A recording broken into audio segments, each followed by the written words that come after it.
Hello, students. Good morning. I am Mukesh Chaudhary, your English educator for the next 15 minutes. And today we will discuss about uh, question paper number 5th।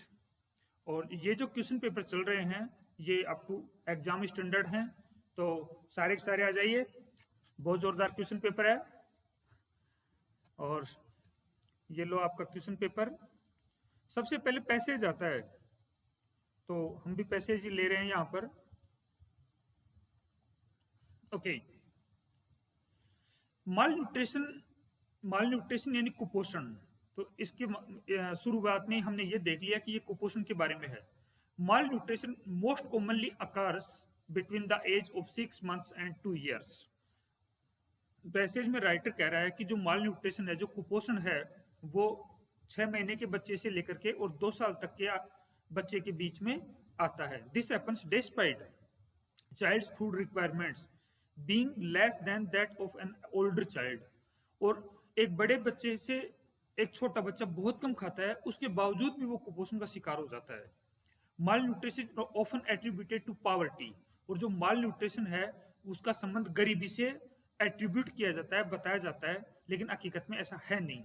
But it has been found, लेकिन ऐसा पाया गया that even in households, घर में भी, where adults eat adequate quantities of food, more than 50% of children under 5 don't consume enough food.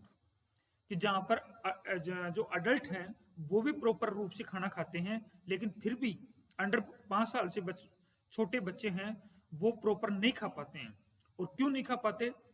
There child's dependence, उनके बच्चे की जो डिपेंडेंस होती है ऑन समवन एल्स, किसी दूसरे पर होती है, टू फीड हिम और her, is primarily responsible for the malnutrition. और यही माल न्यूट्रिशन के लिए जिम्मेदार है। Very often the mother is working, ज्यादातर मामलों में होता क्या है कि जो मदर होती है वो वर्किंग होती है, and the responsibility of feeding the young is left to an older sibling. Sibling का मतलब होता है कोई रिश्तेदार या खून का संबंधी, उसके ऊपर रेस्पॉन्सिबिलिटी छोड़ दी जाती है। माँ है जो ऑफिस में काम करती है और किसी सिबलिंग के ऊपर ये रेस्पॉन्सिबिलिटी छोड़ दी जाती है। It is therefore crucial, इस वजह से ये बहुत ही क्रूशियल है, to increase awareness regarding the child's food needs and how to satisfy them. तो ये कह रहा है कि अवेयरनेस फैलाना बहुत जरूरी है कि छोटे बच्चे माल न्यूट्रिशन के शिकार क्यों हो जाते हैं। आ जाइए क्वेश्चन के अंदर। ये रहा question number 1। Mall nutrition is a serious problem among. तो अभी हमने देखा था कि 6 महीने से लेकर के और जो 2 साल के बच्चों के बीच में ये सबसे ज्यादा होता है। ओके, देखते ही मालूम चल रहा है आंसर का। Question number 2, according to the author the major cause of malnutrition is. जो माल न्यूट्रिशन, जो कुपोषण है, उसका सबसे मेजर क्या है कि dependence of a child on the other. हम छोटे बच्चों को किसी दूसरे के सारे छोड़ के चले जाते हैं। Question number 3, malnutrition in children can be reduced, कम किया जा सकता है, by creating an awareness of. हम अवेयरनेस क्रिएट कर सकते हैं किसके बारे में? फूड के बारे में। तो ये क्या होगा? Nutritive values of food, food का न्यूट्रिटिव वैल्यूज होना चाहिए। Regular intake of food, regular रूप से बच्चे को खाना मिलना चाहिए। बैलेंस्ड डाइट देना चाहिए। The food needs of younger children, और जो बड़े बच्चे होते हैं उनकी जरूरतें क्या होती हैं? तो आप बताइए जरा इसका आंसर।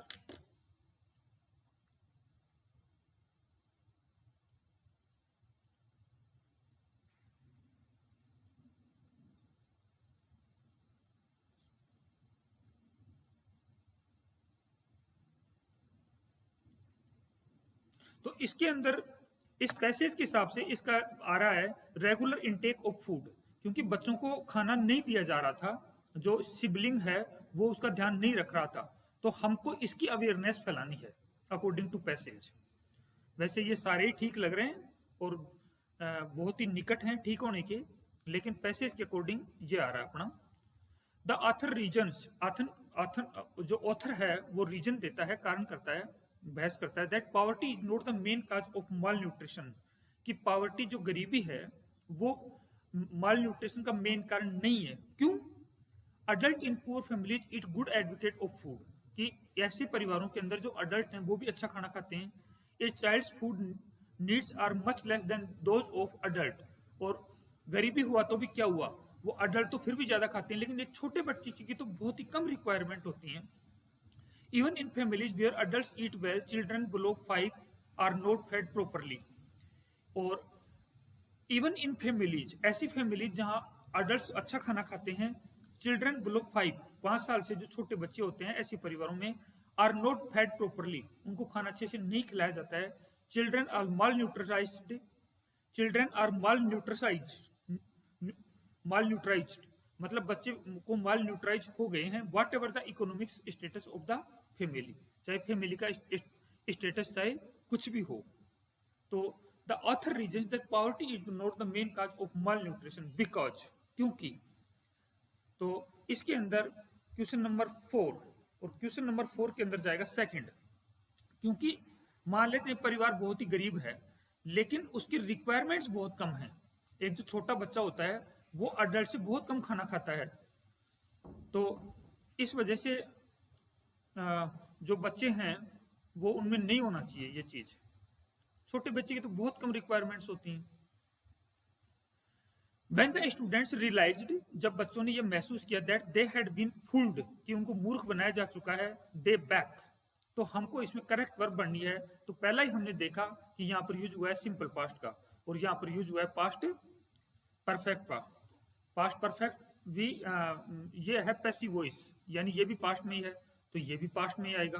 तो दो तो आ नहीं सकते एक साथ, तो इसमें आएगा रस्ट, दे रस्ट बैक. क्वेश्चन नंबर 6 देखो, पास्ट परफेक्ट के साथ में सिंपल पास्ट का यूज होता है. सिंपल पास्ट कई बार 2 बार आता है. ऐसे में होता क्या है, पास्ट की 2 घटनाएं होती हैं, तो जो काम कंप्लीट हो चुका होता है उसको ले जाते हैं पास्ट परफेक्ट में और जो काम केवल हुआ है उसको ले जाते हैं सिंपल पास्ट के अंदर. Everything in this package choose the correct passive voice, हमको पैसिव वॉइस चूज करना है. तो एवरीथिंग इज इंक्लूडिंग, ऐसा तो हो ही नहीं सकता. हैज का यूज हो नहीं सकता क्योंकि हैज के साथ हमेशा हैज भी आता है. तो ये आपका रहा. कभी भी पैसिव वॉइस चूज करो तो एक तो वर्ब की थर्ड फॉर्म देखो और एक इससे पहले वाला सेंटेंस है तो वो इसमें चेंज होता है. जैसे अब इसमें हैज का यूज नहीं हो सकता क्योंकि हैज का यूज उसमें तो हो सकता है एक्टिव वॉइस में, तो लेकिन पैसिव वॉइस में कभी भी नहीं होगा. Question number 7 the Apple tree the house is bearing fruit, मतलब जो एप्पल ट्री है उसके फ्रूट आ रहे हैं, तो हमें करेक्ट प्रीपोजिशन बनना है. Apple tree on the house, on the house पेड़ के ऊपर एप्पल का ट्री, तो ऐसा नहीं होता है जनरली. एक्सेप्शनली हो सकता है लेकिन जनरली ऐसा नहीं होता. एट का यूज नहीं हो सकता. The Apple tree at the house, over का भी नहीं हो सकता. यहाँ पर होगा बिहाइंड, कि ये बिल्कुल अप्रोप्रिएट है कि जो मकान के पीछे जो एप्पल का ट्री है उसके फ्रूट आ रहे हैं. Okay. Question number 8 she got the car and went into the house, तो she got off the car and went into the house, मतलब वो जो महिला है वो कार के बाहर आई, कार की जगह छोड़ी उसने और वो अपने घर में चली गई. तो गेट ऑफ एक वर्ब है, ये गेट ऑफ है, ये गेट आउट ऑफ नहीं है. Gate out of, gate out of का मतलब होता है किसी से बाहर चले जाना.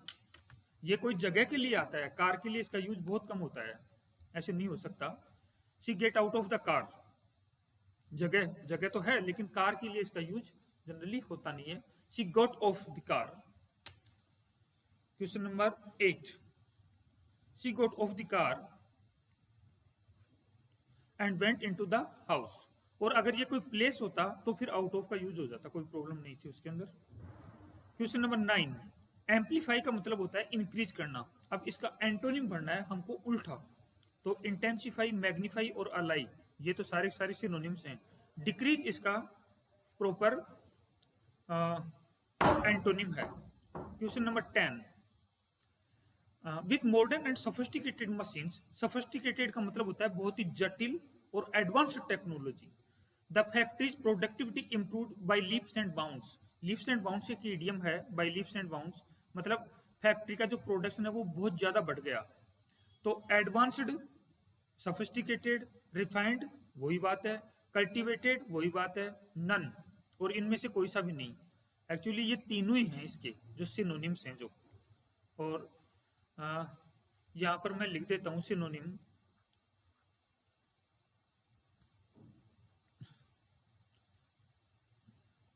Synonyms, choose the correct synonyms. ये तीनों ही सिनोनिम है। जैसे मैं लिख देता हूं, जैसे लेस एडवांस्ड,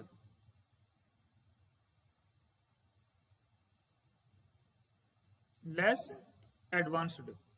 तो अब ये इसका synonym, choose the correct synonym. नहीं यार, ये तो सिनोनिम पर आ रहा है, तो सिनोनिम तीनों है। तो फिर हम इसका क्या करें, इस क्वेश्चन को छोड़ो, leave it. Question number 11, the traffic policeman is good at his job, look all traffic is moving smoothly.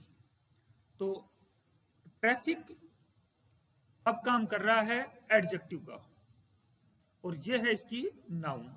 जैसे हम कहें किसी को कि अरे एक पुलिस वाले को देखो, वो अपना जॉब कितना शानदार तरीके से कर रहा है, और देखो all traffic is moving smoothly, और जो सारा ट्रैफिक है वो बहुत स्मूथली चल रहा है। तो अब ये कोई जानकार तो है नहीं, हम यहाँ पर यूज करेंगे एक का। इसमें 100% एक का यूज होगा, क्योंकि ये नॉन आइडेंटिफाइड नाउन है। अब जब ये नॉन आइडेंटिफाइड है तो ये भी नॉन आइडेंटिफाइड होगी, तो इसके अंदर ऑप्शन जाएगा ए। देखो ए और एन का जब भी यूज करो तो एक तो इस चीज को ध्यान रखो कि इसके बाद में काउंटेबल सिंगुलर नाउन आती है फर्स्ट, और दूसरी जो सबसे इंपॉर्टेंट चीज है वो है कि ए और एन का यूज, इसको इंडेफिनिट आर्टिकल बोलते हैं, तो जो नॉन आइडेंटिफाइड चीजें हैं उनके साथ में इसका यूज होगा। Okay, question number 12, in former days he would have been executed by guillotine. तो फॉर्मर के साथ में हम हमेशा दी का यूज करते हैं, तो इसमें आ जाएगा इन द फॉर्मर डेज, ये आपका दिया गया। अब सोचने की जरूरत ही नहीं, क्योंकि यहाँ भी दी नहीं है, यहाँ भी नहीं है, और यहाँ भी नहीं है। तो फॉर्मर के साथ में, फॉलोइंग के साथ में, इनके साथ में हम दी का यूज करते हैं, ये रूल है, तो it's okay. I was not given any pain killers, मुझे कोई पेन किलर्स नहीं दी गई। Had to rely on my sheer will to bear with the pain, और मुझे मेरी विल के ऊपर डिपेंड करना था, मुझे मेरी इच्छा के अकॉर्डिंग जो पेन हो रहा था उसको बियर करना था मेरी इच्छा के according. I had to rely on, तो I was not given any pen killers, had to rely on my sheer will, यानी तेज विल। तो अब इसमें देखो conjunction, so that I was not given any pain killer, मुझे कोई pain killer नहीं दिया गया तो मुझे इसके ऊपर डिपेंड करना था, ठीक है। और else I had to rely on sheer will to bear with the pain. दूसरा है एंड, और फोर है अनलेस। देखो इसमें अनलेस का यूज बिल्कुल नहीं होगा, एंड का यूज भी इसमें नहीं होगा, क्योंकि दोनों में इंफॉर्मेशन जानी चाहिए थी। इसमें एक में क्या हो रहा है कि आई was not given any pain killer, मुझे पेन किलर नहीं दिया गया, इस वजह से मुझे अपनी विल के ऊपर डिपेंड करना था। सो दैट और एल्स नहीं, तो इसके अंदर जो फर्स्ट है यही सबसे नजदीक बैठ रहा है इसके। क्वेश्चन नंबर 13, मतलब मुझे कोई पेन किलर नहीं दिया गया इस कारण, so that I had to rely on my sheer will to bear with the pain. Okay, question number 14, my brother is still not sleepy, मेरा भाई अभी भी नींद महसूस नहीं कर रहा है। Staying up the whole night, अब इसमें कंजक्शन करना है, तो despite staying up the whole night, मतलब पूरी रात जागने के बावजूद भी, तो ये तो पहला ही ठीक आ गया। Question number 15, you Hari the job must be done with great care. तो यू नीडंट हरी, अरे तुम्हें जल्दी करने की जरूरत नहीं है, जॉब है वो बहुत आराम से होना चाहिए, तो ये आ गया आपका फर्स्ट। मस्ट में मोरल ऑब्लिगेशन आता है, और इसमें मोरल, नीड में मोरल ऑब्लिगेशन नहीं आता। She want to join expedition if she knew about it, वो भी इस खोज को ज्वाइन करती, इसका भाग होती, अगर उसे पता होता तो हम इसमें पॉसिबिलिटी है कि अगर उसे पता होता तो यहाँ पर यूज होगा, हम करेंगे कुड का। कुड का यूज पॉसिबिलिटी के लिए होता है। The manager of the firm is not in today because he has to attend an meeting, तो हमको बनना है करेक्ट एडजेक्टिव, तो इम्पोर्टेंटली तो एडवर्ब हो गया, इम्पोर्टेशन ये कोई वर्ड नहीं है, इम्पोर्टेंस ये नाउन हो गया, और इम्पोर्टेंट ये एडजेक्टिव है इसके अंदर। तो अगर किसी भी एडजेक्टिव में एल वाई लगा दोगे तो वो एडवर्ब बन जाती है, अगर किसी भी नाउन में एल वाई लगा दोगे तो वो एडजेक्टिव बदल जाता है। तो शुरू वाला एडवर्ब है, इम्पोर्टेंस नाउन है। अब अगर आपको एक वर्ड से नाउन, एडजेक्टिव और एडवर्ब अगर आप बनाना जानते हो तो ये क्वेश्चन सही रहेगा। Question number 18, I found these magazines in the attic last night, do you know whether belong to Amit. क्या आपको पता है कि ये अमित की हैं? तो डू यू नो वेदर, अब इसमें ये वर्ब है और हमें लेना है सब्जेक्ट, तो हम बात कर रहे हैं मैगजीन्स की, तो मैगजीन्स है प्लूरल के अंदर, तो हम यूज करेंगे यहाँ पर दे का, और दे का प्रयोग हम बीइंग और नॉन बीइंग सबके लिए कर सकते हैं, no problem. Question number 19, has been elected the new treasurer, हमें इसमें प्रोनाउन का यूज करना है। तो देखो, what has been elected the new treasure, whose has been elected the new treasurer, whom has been elected the new treasurer, और who has been elected the new treasurer। यहाँ पर आएगा who का प्रयोग, क्योंकि who के बाद में सीधी आती है verb, यहाँ पर verb आई हुई है, whom के बाद में कभी verb नहीं आती, और what और whose का यूज यहाँ हो नहीं सकता। And this is the last question, question number 20, birds fly in the blue, तो इन द ब्लू बोल दो या इन द स्काई बोल दो, दोनों एक ही बात है, यानी आकाश में पक्षी उड़ते हैं। तो हमको आर्टिकल भरना है, तो इसमें ए का यूज नहीं हो सकता क्योंकि प्लूरल है, एन का भी नहीं हो सकता, दी का यूज हो सकता था अगर ये आइडेंटिफाइड होते, तो अब ये आइडेंटिफाइड है नहीं, इस वजह से इसमें किसी भी आर्टिकल का यूज नहीं होगा। स्टूडेंट्स, नाउन प्लूरल हो,